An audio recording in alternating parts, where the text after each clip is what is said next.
chapter 3, verse 1. Another time Jesus went to the synagogue, and a man with a shriveled hand was there. Some of them were looking for a reason to accuse Jesus, so they watched him closely to see if he would heal him on the Sabbath. Jesus said to the man with the shriveled hand, "Stand up in front of everyone." Then Jesus asked them, "Which is lawful to do on the Sabbath? To do good or to do evil? To save life or to kill?" But they remained silent.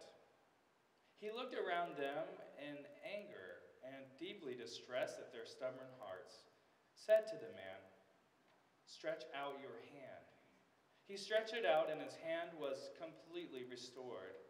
Then the Pharisees went out and began to plot with the Herodians how they might kill Jesus.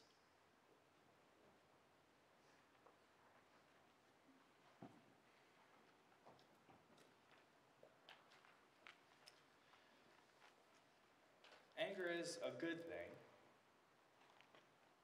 What other response could there be to injustice in the world?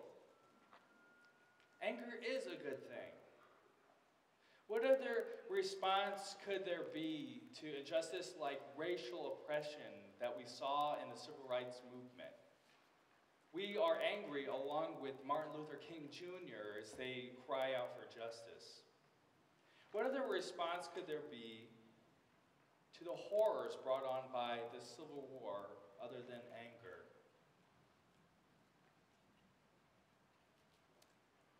This is 5-year-old Omran. He was pulled from the rubble in Aleppo when his building was struck with an aerial strike. NPR correspondent Scott Simon said this. He said, "The little boy looks tragically resigned to the bombs, blood, and screams that run through his world. Aleppo has been besieged by war for almost his whole life." Imagine that. Your kids grow up and all they know is bombs and dust and blood and death. We are right to be angry.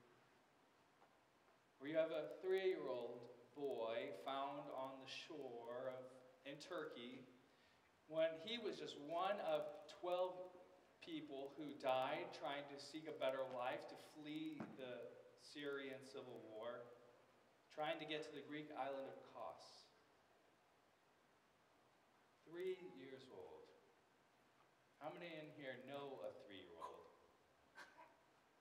Alone on a shore, dead. We are right to be angry. What other response could we have when you have 6 million Jews who are killed not because something that they've done, but because of their ethnicity, from where they trace their roots? Many of you in here know where you come from, what your ethnicity is, and imagine that was your fate because of who you are. In a world full of injustice, it's hard to imagine a response that does not include anger to this sort of thing. It really does. I just want to pause here for a moment and let that sink in, because I think it would be inappropriate for us to rush on from there.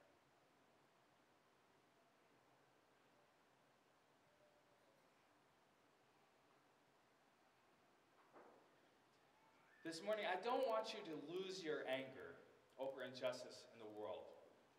I don't want you to lose your anger, but I want you to lose that petty, self-serving anger that is rarely justified. I want to lose that selfish anger that we so easily jump to. How much of our anger is just, and how much of our anger is simply selfish or self-serving? I'll tell you the difference right away. It's righteous anger seeks to establish justice. It's about love. We are righteously angry when we see those images because we love. But when too often we get angry, and we experience what we might call wrath, it's about self. It's about me. It's about my way is not being respected, or the way things of the world, we believe it should revolve around us, and so we're angry when it doesn't. And you know, the thing about wrath is it not only isn't about justice, the problem is it actually will pervert justice. It will create more injustice because it'll be about you and not about love. But let's look at our text this morning, which holds, I believe, a key to a form of righteous anger and a form of unrighteous anger. In this text, there are two angry parties, and I hope that you notice that. In our text this morning, we have the man with the withered hand. And Jesus is going to have a confrontation with the scribes and the Pharisees in the synagogue, so in the church. And just previously to this text, Jesus and his disciples are walking through grain fields, and his disciples are picking heads of grain and eating them, and the Pharisees are perturbed by this. They're bothered because the disciples aren't respecting their Sabbath laws. Do you know where those Sabbath laws actually come from? They actually come from the Mishnah, which is the oral teachings of the rabbis. They're sort of an oral tradition that gets passed down, not from the Hebrew scriptures.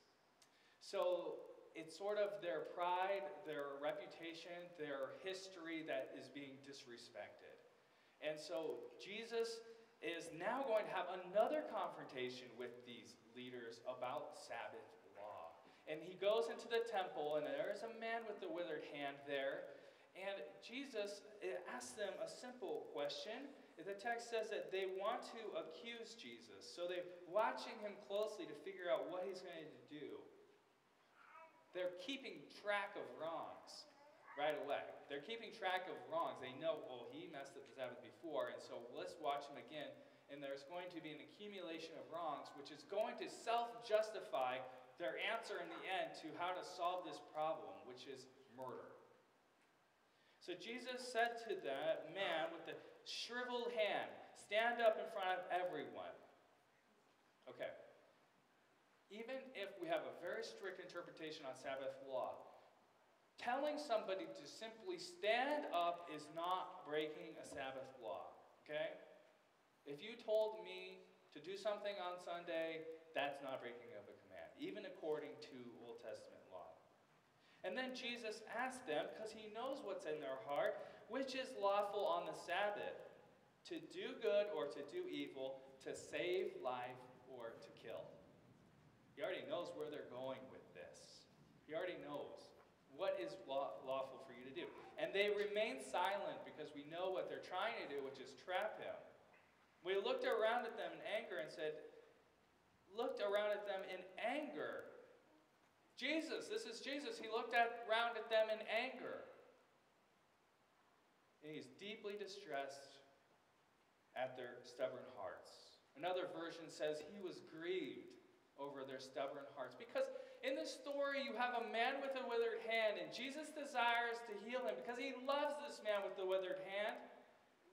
But Jesus is grieved not because the man with the withered hand, but because the Pharisees. One man has a withered hand, and the Pharisees has a withered heart. And Jesus wants to heal the Pharisees' withered heart, along with the man's withered hand. But the Pharisees don't even love the man with the withered hand. Jesus loves the man with the withered hand and the Pharisees. And so, in love, he's angered and grieved. That's the difference between anger and wrath. And notice what Jesus does in this story. He loves. He says to the man, in spite of what the Pharisees will think, stretch out your hand. Okay? Again, is speaking breaking Sabbath law? If speaking was breaking Sabbath law, then my sermons, I would be the grossest offender. Okay? Because of all the 2,000 plus words you're forced to listen to every Sunday you show up. Jesus simply speaks a word, and his hand is restored. Jesus is grieved because he wants to do the same thing for the Pharisees. He wants them to be restored, for their wretched, wrinkled heart to be straightened out. But they wouldn't allow that. They won't allow God to transform and heal them the way that this man is allowing Jesus to transform and heal him. And so he stretched out his hand and it was completely restored. Then the Pharisees went out and began to plot with the Herodians how they might kill Jesus. You might just say the word murder, because that's what it is. And what offense did Jesus do that was worthy of murder? To put him to death? What offense did he do? Once you start to understand what wrath does to people, you understand this end game for them. Because wrath oftentimes collects grievances. It begins to gather them together. And it's the thing that sets it off oftentimes is small. But when you take into account the amount of grievances which have been collected, to the person who becomes wrathful, it seems perfectly justified. We can no longer allow this person to go on doing this. So we have to end it. We have to do that. And so they become wrathful. And it's the hardness of heart that grieves Jesus in this text. And God, too, is grieved with us when we have hardness of heart. He's grieved with us when we get angry and refuse to allow his love to transform our actions, our motives, how we react. Because he's grieved when self-love edges out our love for neighbor, our love for God. And I will submit to you, wrath is almost always about self-love. It's about yourself, the way that you've been seen, the way that somebody's perceived you, offended your ego. It's about self-love. Anger, when it's righteous, is about justice and it has love at its root. On the other side, if it's unrighteous, it's self or self-regarding. Let me break wrath down into 3 categories for you, okay? And I hope that each one of these categories, I hope that you don't relate to them because you've been so sanctified in your lives that wrath just doesn't have any root in you. But in all likelihood, we're not all there yet. So I want you to listen closely. Don't be thinking about, oh, my spouse, totally, oh my gosh, my neighbor, my mother-in-law. Be thinking about the person in the mirror, okay? Thinking about the person in the mirror. It's so easy to self-justify when it comes to wrath, okay? Let's not self-justify. Let's ask ourselves, am I that person? The first thing that wrath does is it takes the form of irritability. Irritable. It's when anger poisons our mood so that every little thing that happens to us during the day can set us off. You never know. It's that form of wrath when someone makes a misstep and it ends up with us bickering or complaining or just simply annoyed or cutting words or profanity. Frankly, that's that way. And essentially at the heart of this first type is this sense in which things in the world just should go my way. If things aren't going my way, then you get this sort of irritability. Like there's a long line at Starbucks in the drive-thru. Ugh. Or you have to wait for a cashier that's super slow. Or somebody has food stamps in the line and it's just taking them forever and you know that they don't need it. Look at what's in their cart. Coke. Or maybe you need to get a part from the John Deere service desk and somebody's telling their life story. Can I get an amen?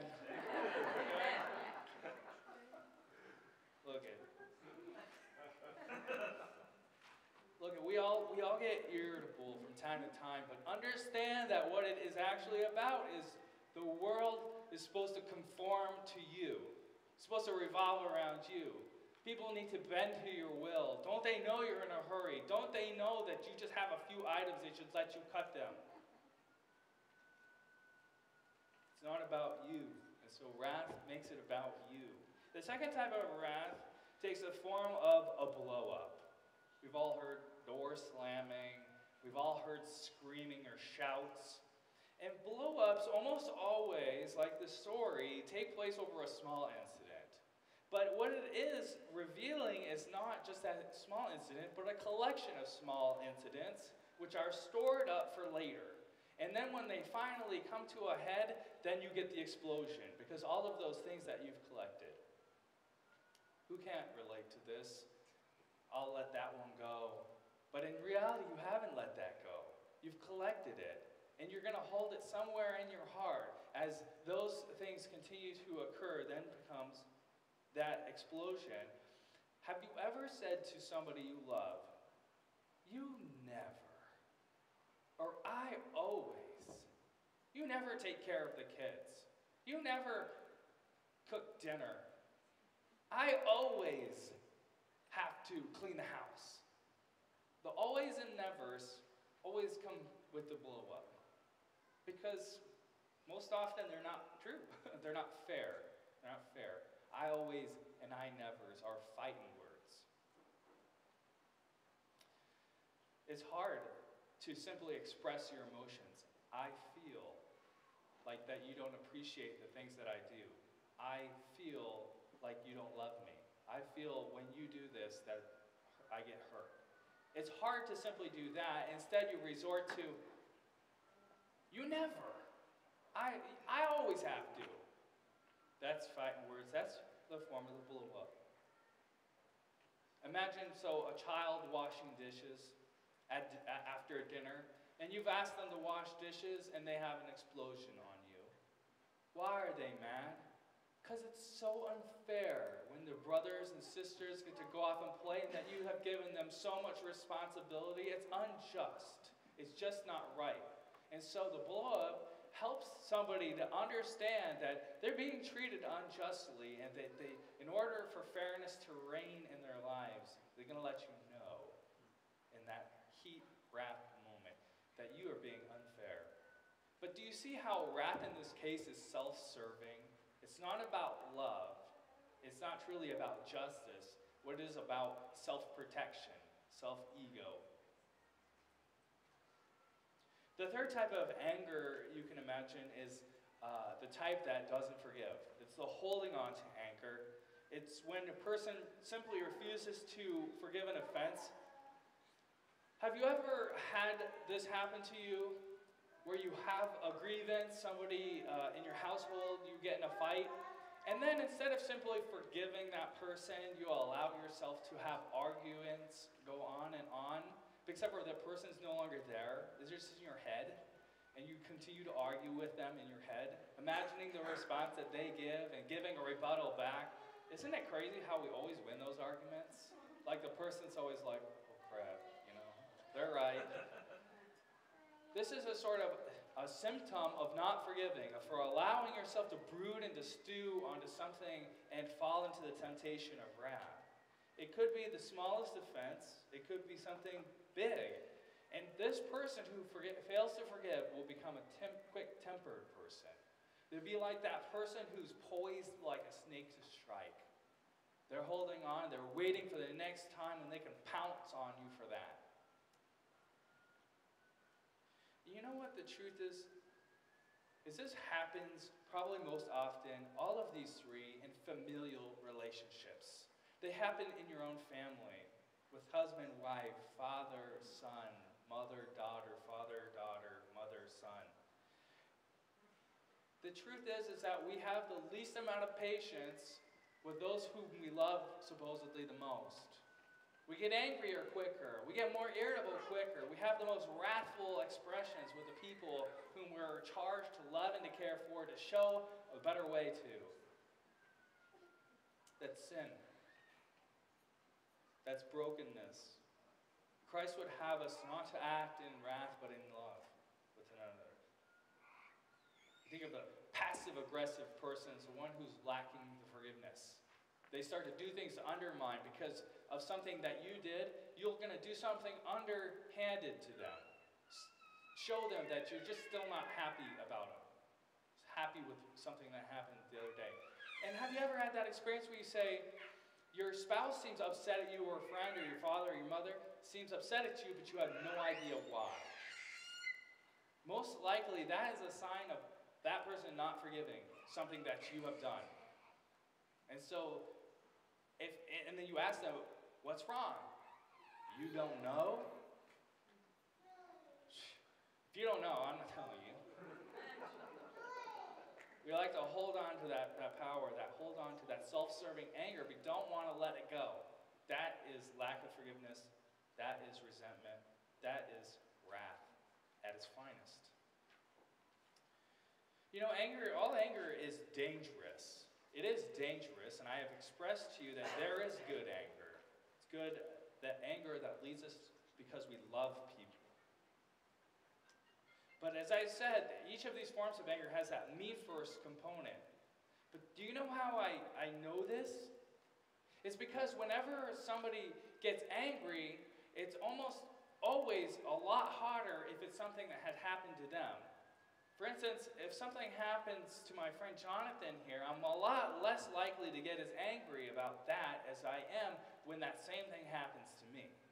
And that will point to the fact that it's self-serving. It's about me and my will. And the other thing about it is self-justifying. We invent all types of reasons why we deserve to be angry, why we're right to be angry about this, why we're acting rightful. It's self-justifying. So we always have the reason at the end of anger is the reason is justice. Every wrathful expression's reason and righteousness or is self-righteousness is injustice. Does that make sense? That each of us will end up saying that we are right to be angry for what we're angry about when we get angry. When you have a frustrating day at work and you're upset with your boss or your coworker and you snap at your spouse for a tiny offense, you have given into wrath. Don't they know that you've had a rough day? Or you stayed home with the kids all day and they've weared your nerves to the edge, and then you blow a gasket because your spouse comes home and asks you what's for dinner. They should know. Don't ask stupid questions. I've had a long day. Maybe get upset at the waitress at the restaurant for burning your food. The waitress didn't burn your food. It was the cook. You're upset at the wrong person. That's what these wrathful expressions are. You're always taking that stuff home and making it on your family a lot worse. They're not the cause of your wrath most times. You get upset with the customer service representative when your internet service goes down and they can't help you, or your phone service goes down and they can't help you. And what you really are mad at is the company. You're not mad at this minimum wage customer service rep. It's not right. You come home from your workplace and you're physically exhausted from your workday, and your kids are just making demands on you. They just want to be with you. And you just do not have the patience or the time for that. That's wrath. Because the world ought to know that I've had a hard day. They should bend to my will. They should be more lenient. I think that we all fall into these traps, right? We all fall into the kicking the dog scenario.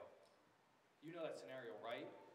You have a hard day at work, your boss chews you up, and then you have to drive home and people are crazy on the road and it's irritating you to the max until you get super hot.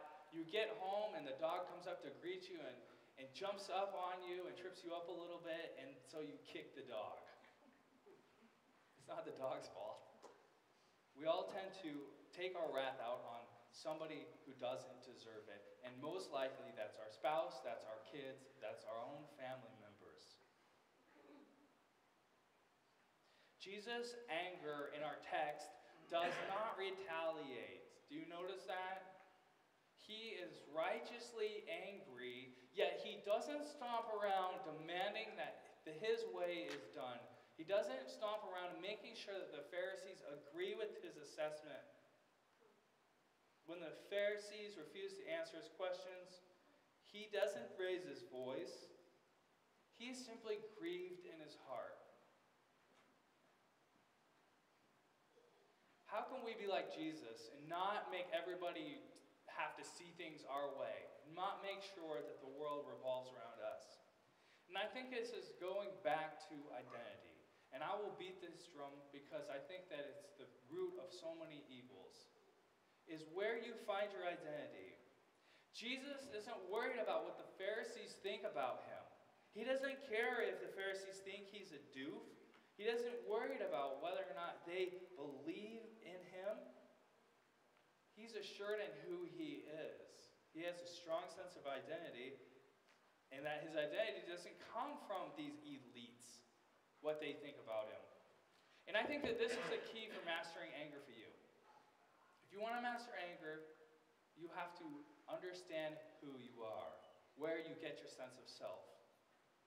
If it arises out of what people will say about you, your reputation from them, you will always have to defend yourself, seek to self-justify. You get angry when your ego is offended, when somebody treats you a way that they ought not to. Almost every outburst of anger is because we've taken it personally. The thing that has happened has been a direct attack on who we are, when it's not what it's about. For example, you might go to your dinner table, and your child may be happily playing. You say, "It's time for dinner," and the child just simply ignores you. And you say, "It's time for dinner. Please come to the table. It's time for dinner. It's time for dinner." And it's too easy to think as a parent that that child's ignoring us is a flagrant act of disrespect. Does not respect me. What is actually going on is nothing like that, but the child is simply enjoying their toy and they're preoccupied with what they're doing. Child's not meant to offend my ego. So you have to find your identity in something outside of yourself. Because if you try and find your identity within yourself, you won't even live up to your own standards. Okay? You have to find your identity outside yourself, but you can't find your identity in other things like where you work, because you may lose your job. You can't find your identity in the vehicle you drive. Okay? That never can live up to its promises. You can't find your identity in what other people say about you. Those are all outside of yourself. You can't find your identity in the money that you make. Just this last week, somebody got caught in a Ponzi scheme, lost all of their fortune, and the next thing they did was commit suicide. You can't find your identity in money. You are not what you make. You are not what you do. You are not what people say about you. You are not the size of a house you live in. Okay? You have to find it outside of yourself, but it can't be in the external material blessings of this world. It's got to be in something concrete, ironclad, something that will not change. And that is in belonging to Jesus. Belonging and knowing that you are known and loved by God. Nowhere else can you then conquer your anger. Because if you know that you belong and are loved and known by God, then when somebody offends you, it's okay, because guess what? God knows. God knows I'm not what they say. I don't need to go around justifying myself or explaining myself or telling people that's not what I'm about. God knows. And so I'm at peace. And that's the peace that is offered to us when we simply find ourselves in belonging to Jesus.